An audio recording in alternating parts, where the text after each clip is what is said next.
मुल्क से दहशतगर्दी के खात्मे का mission, security forces in action. Mir Ali में खुदकुश हमला नाकाम बना दिया, 4 खारजी हलाक कर दिए गए हैं। सिक्योरिटी ज़राए के मुताबिक खवारिज ने सिक्योरिटी फोर्सेज पर खुदकुश हमले की कोशिश की। एक ने बारूद से भरी गाड़ी कैंप की दीवार से टकराई, 3 ने कैंप के अंदर दाखिल होने की कोशिश की। बर वक्त कार्रवाई में तीनों खारजी कैंप के बाहर ही हलाक कर दिए गए। सिक्योरिटी फोर्सेस का किसी किस्म का कोई नुकसान नहीं हुआ। 2 रोज में अफगान तालिबान की हिमायत याफ्ता 88 खवारिज को हलाक किया जा चुका है। आखिरी खारजी के खात्मे तक फोर्सेस मुल्क के दिफा के लिए डटी रहेंगी।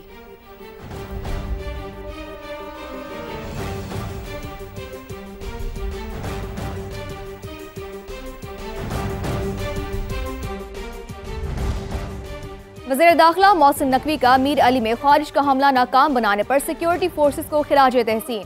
वज़ीर दाखिला मोहसिन नकवी ने 4 खारिज को जहन्नुम वासिल करने पर फोर्सेस की पेशा सलाहियतों को सराहा। खारिज के नापाक अज़ाइम खाक में मिलाने वाले बहादुर सपूतों को सलाम है। वज़ीर दाखिला मोहसिन नकवी ने फोर्सेस के बरवक्त कार्रवाई करने पर खारिज को इब्रतनाक अंजाम तक पहुँचाने पर उनको खिराज तहसीन पेश किया। मजीद उन्होंने कहा कि कौम को सिक्योरिटी फोर्सेस के दिलेर सपूतों पर नाज है।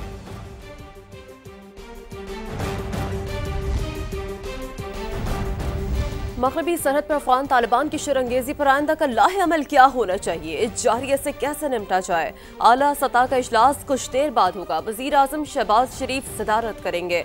4 सूबों के वज़ीर आला, वजीर आजम आज़ाद कश्मीर और वजीर आला गिलगित बल्तिस्तान शरीक होंगे।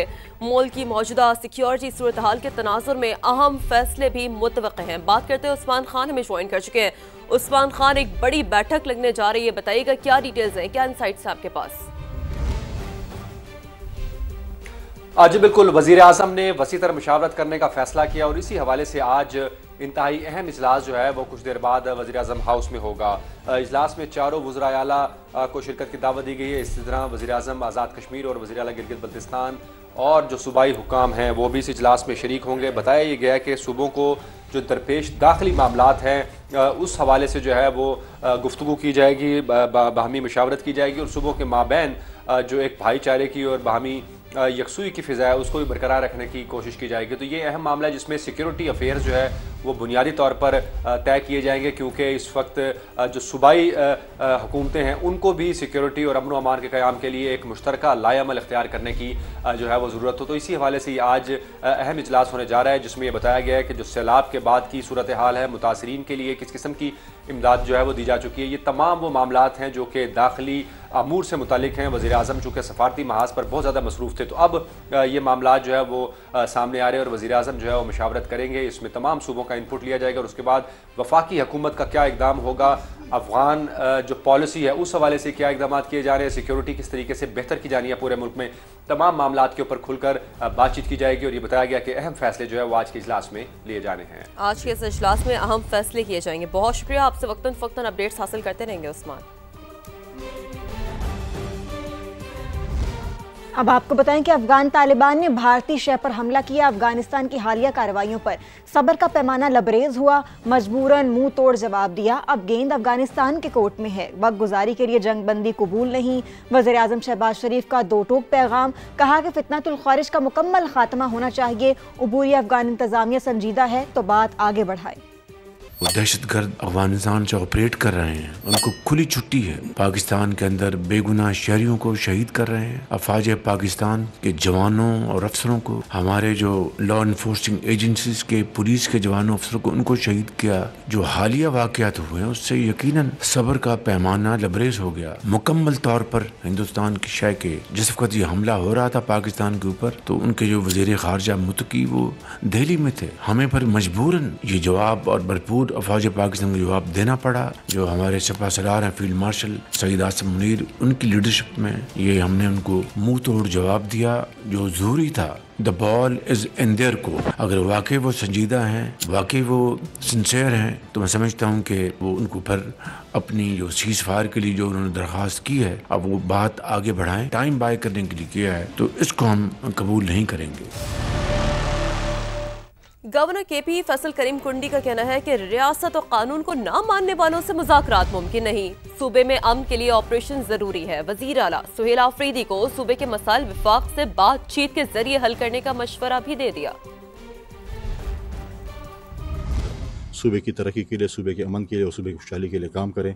इस्लामाबाद के साथ जो हमारे इश्यूज़ हैं वो भी मिल बैठ कर हम इकट्ठे मिलकर अपोजिशन और गवर्नमेंट मिलकर जो है हम अपने वसाइल पे बात करें, हम अपने मसाइल जो हमारे वफाक के साथ उन पे बात करें। जो दहशत गर्द हैं वो आपसे मज़ाकरात भी नहीं करना चाहते, कुछ लोगों से हम नहीं करना चाहते जो पाकिस्तान के आइन को नहीं मानते, जो पाकिस्तान के कानून को नहीं मानते और जो हमारी रियासत को नहीं मानते, तो उनके साथ तो मज़ाकरात नहीं हो सकते। आप चाहे अमन भी हो और आप बोले कि इंटेलिजेंस बेस्ड ऑपरेशन भी ना करें, तो हमारे पास 16 दिन का चिराग नहीं है कि हम कहें कि चुप हो जाए और जो है ना सारे दहशत गर्द जो है वो बॉर्डर क्रॉस कर जाएंगे या चले जाएंगे।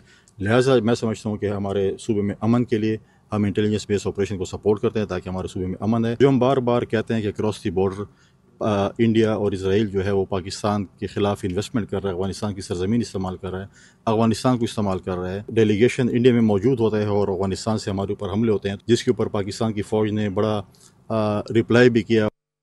एक और अहम खबर आपको बताएं कि एक दिन में सोने की कीमत में तारीख का सबसे बड़ा इजाफा रिकॉर्ड किया गया। पाकिस्तान में 24 कैरेट फी तोला सोना 4.5 लाख रुपए ऊपर चला गया। सोना 14,100 रुपए फी तोला महंगा हो गया। फी तोला कीमत 4,56,900 रुपए पर पहुंच गई।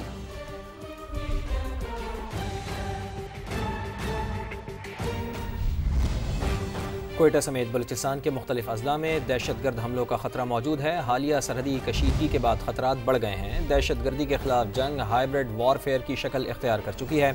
IG बलूचिस्तान मोहम्मद ताहिर का समा को इंटरव्यू। हमारे नुमाइंदे नूरुल आरफीन से गुफ्तगू में उन्होंने कहा कि बैनुल-अक़वामी फोर्सेस के इनखला के बाद अफगानिस्तान से दहशतगर्दों ने बलूचिस्तान को निशाना बनाया। पुलिस और इंटेलिजेंस इदारों ने 99% दहशतगर्द हमले नाकाम बनाए। लेवीज के पुलिस में इंजमाम को दहशतगर्दी के खात्मे के लिए मददगार करार दिया। ये भी बताया कि कोयटा में सेफ सिटी मंसूबा जल्द मुकम्मल कर लिया जाएगा। तकमील से पहले ही पुलिस सेफ सिटी मंसूबे से फ़ायदा उठा रही है। स्मगलिंग के खिलाफ ज़ीरो टॉलरेंस पॉलिसी है। इस वक्त कोयटा या बलूचिस्तान के दीगर अजला में दहशतगर्द हमले का बड़ा ख़तरा मौजूद है। हम एक ऐसी जंग में शामिल हैं जो कि एक हाइब्रिड वॉरफेयर उसको हम कह सकते हैं, which is asymmetric in nature.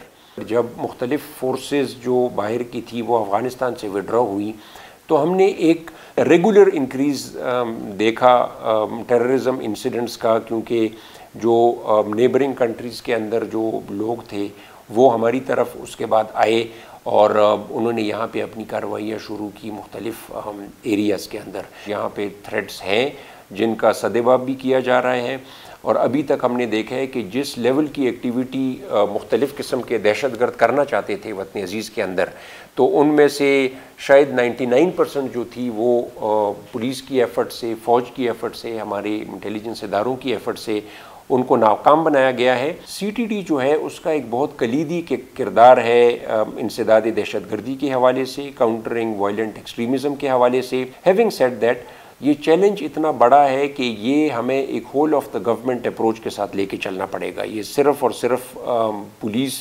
नहीं करेगी, इसमें तमाम लोग शामिल होंगे। बलूचिस्तान में मंशियात और स्मगलिंग के नेटवर्क्स के खिलाफ कार्रवाइयाँ कितनी मौसर साबित हो रही हैं? स्मगलिंग के अंदर मिल जाना, करप्शन का हिस्सा बनना, इस पे ज़ीरो टॉलरेंस होगी। एक बड़ा कम्प्रिहेंसिव जो है तो स्ट्रेटजी या एक्शन प्लान जो है वो तरतीब दिया गया है, जिसके तहत ANF की सरबराही में बाकी तमाम जो आउटफिट्स हैं, चाहे वो यूनिफॉर्म्ड हैं, चाहे वो डिस्ट्रिक्ट एडमिनिस्ट्रेशन है, वो इसके ऊपर काम कर रही हैं। क्या कोयटा में सेफ सिटी मंसूबा मुकम्मल तौर पर फ़ाल हो चुका है? सेफ सिटी का क़याम जो है तो वो अमल में लाया जा चुका है यहाँ पे, और वो प्रोजेक्ट भी तकरीबन ऑलमोस्ट बस कंप्लीट ही है। चंद हफ्तों की बात होगी कि वो 100% ऑपरेशनल हो जाएगा। अभी भी वो ऑपरेशनल है और हम उसकी रिसोर्सेज से अच्छा हम इस्तेफादा करते हैं। लेवीज़ जो है वो पुलिस के अंदर आने से उनमें बेहतरी आएगी हर लिहाज से, और जो लेवीज़ के एहलकार भी हैं उनको भी मेरी ये मशवरा होगा, डायरेक्शन होगी कि do not take it as a threat,